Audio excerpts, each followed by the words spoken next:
Good morning. आप लोग कैसे हैं? आज 15 नवंबर बिरसा मुंडा का जन्म के अवसर पे 15 नवंबर झारखंड के स्थापना दिवस के अवसर पे आज हम आप लोगों के सामने आए हैं कुछ इम्पोर्टेंट बात बताने के लिए, जो बहुत ही इम्पोर्टेंट है बिरसा मुंडा के बारे में। आज उनके बारे में ही आज हम लोग बातें करेंगे, क्योंकि हमारे जो मुंडा जनजाति हैं उसमें मेन जो इम्पोर्टेंट है वो बहुत बड़ी है। हम आप लोगों के यूट्यूब चैनल पे संथाल विद्रोह डाले हैं एक वीडियो बना के, उसमें भी आप मुंडा जनजाति में पढ़ेंगे। बाकी पर्व में भी डाले हैं, बहुत सारे जो पर्व होते हैं उसमें भी डाले हैं। तो कहीं ना कहीं मुंडा जनजाति के बारे में आप लोगों को वीडियो के ज़रिए अवगत कराया है मैंने।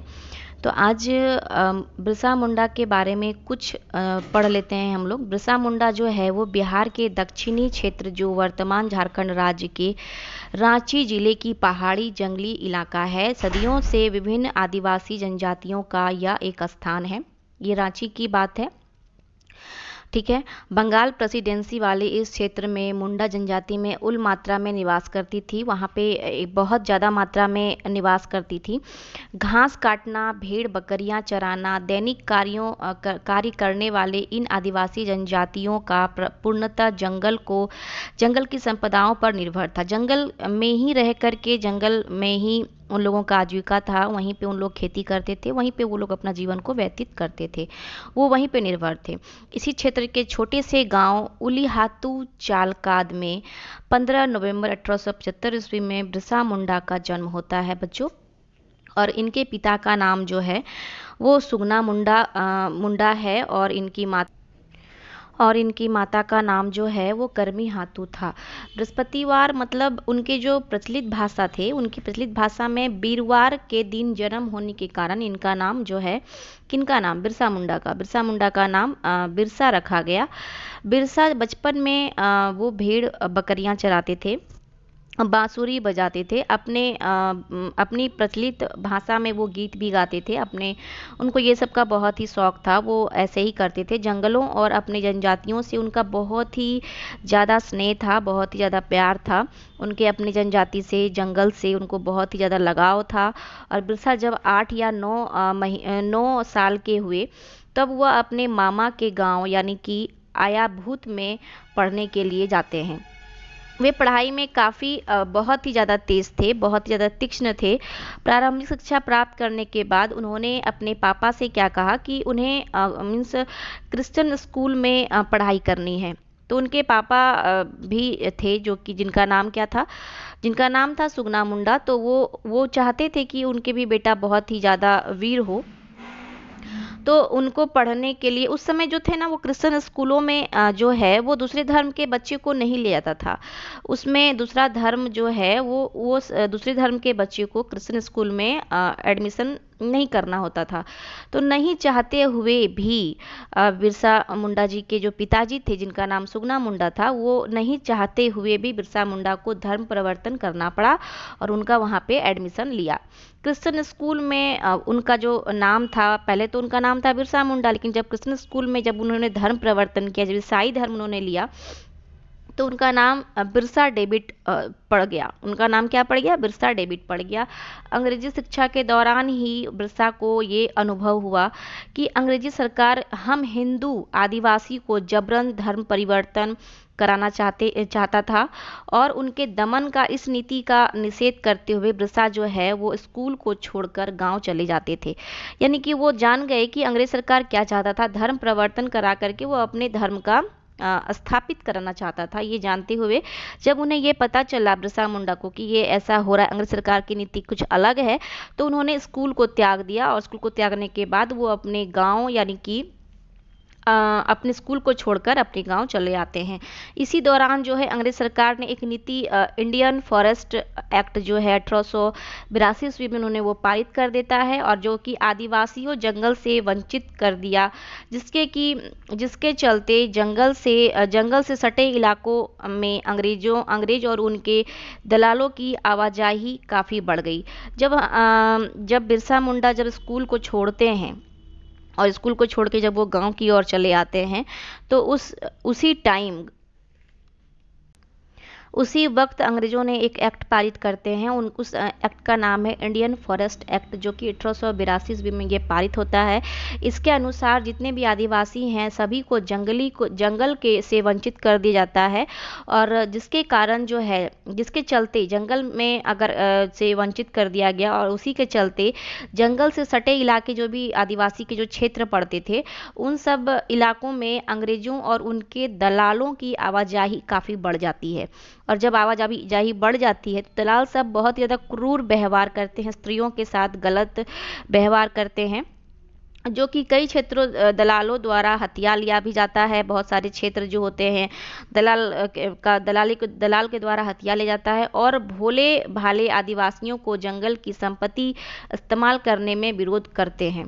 तो अपनी साझा संपत्ति का हरण करते हुए और भी क्रूरता व्यवहार दलालों के जरिए करते हुए देख जो बिरसा मुंडा है उनको बहुत ही ज़्यादा गुस्सा आता है। उस वक्त उन्होंने देखा कि अपनी जो आदिवासी के जो उनके जो अपने इंसान थे, उन्होंने अपने जो भी अनपढ़ थे, अशिक्षित थे, आदिवासी जनजाति जो भी अंधश्रद्धा के में काफ़ी लुप्त हो चुके थे। तो इसी बात का उन्होंने किसने, बिरसा मुंडा ने, इसी बात का जो है उन्होंने फ़ायदा उठाकर वो ये अंग्रेज़ों के खिलाफ एकजुट एक तरह का एक संगठन तैयार कर लेते हैं।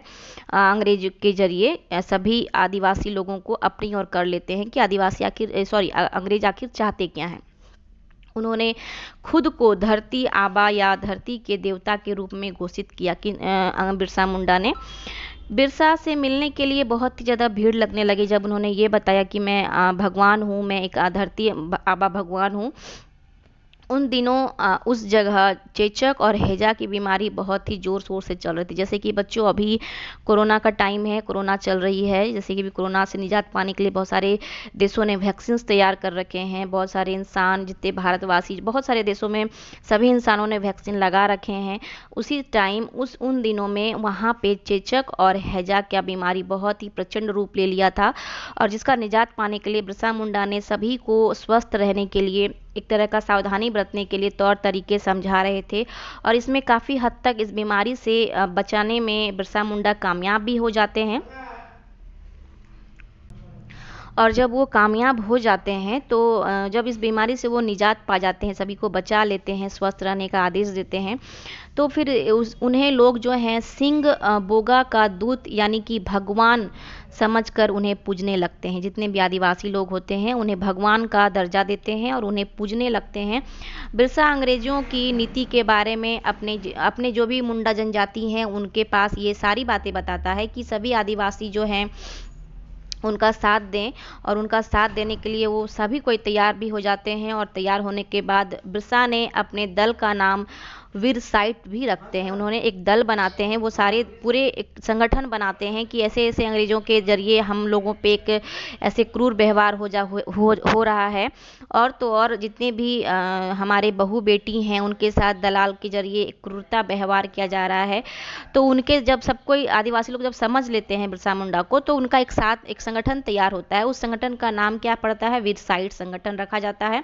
और लास्टली 1895 ईस्वी में बिरसा ने अंग्रेजों की लागू की गई जमींदारी प्रथा और राजस्व व्यवस्था के खिलाफ लड़ाई के साथ साथ जंगल जमीन लड़ाई छिड़ती है, और बिरसा ने सूदखोर महाजनों के खिलाफ भी जंग का ऐलान करते हैं।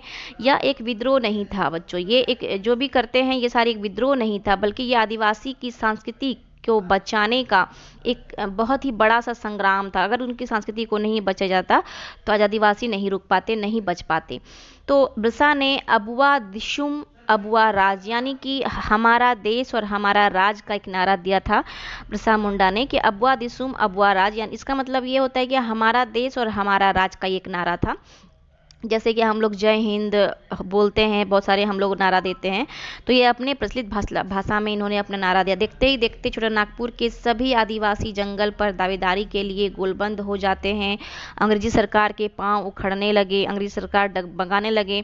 महाजन और सामंत जो भी जमींदार होते हैं वो उलगुलान के भय से डर जाते हैं, क्योंकि बिरसा मुंडा का एक नारा था उलगुलान उलगुलान, तो वो उनसे डर जाते हैं। और डरने पूरा मीन्स अंग्रेजी सरकार ने बिरसा के उलगुलान को दबाने के लिए हर कोशिश की, लेकिन आदिवासी के सामने अंग्रेजों की बिल्कुल ही नहीं चलती है।